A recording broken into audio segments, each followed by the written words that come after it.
So we just finished talking with Alan from the Colorado State Forest Service, and he's educated us about how fires burn.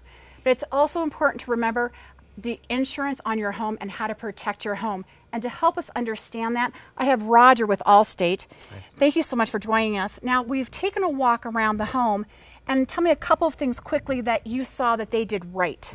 Well, they've done a reasonably good job of trimming the trees up from the ground. There's not a lot of deadfall or things like that lying around the house. They have a lot of areas where you have fire breaks in between where the trees are and where they're not. Now, we all do things well, but there's also a couple of things that we walked around here and we saw that they could have done better. They have trees, highly combustible trees that are really, really close to the building. They've been trimmed, but it's been a long time ago.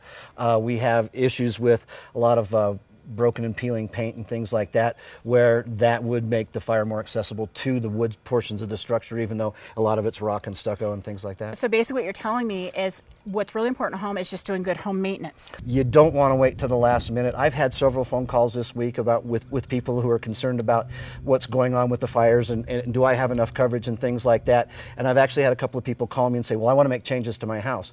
Well, what a lot of insurance companies will do is they'll put fire moratoriums on specific zip codes that are going to be affected by that fire, which means I, as an agent, can't make any modifications to your policy until that moratorium has been lifted. So I can't go in there and increase the coverage on your house and make sure you have enough contents protection. What you have is what you have. Well, I appreciate the fact that you guys are being so proactive, and in Colorado, it's so incredibly important to do that. Yeah. Roger, thanks for joining us today. My pleasure. More of his information will be available on our website, but now we're going to join Keith, and he is with Davey Tree Company, and they are going to help make all these projects we need to do around the home more doable for you.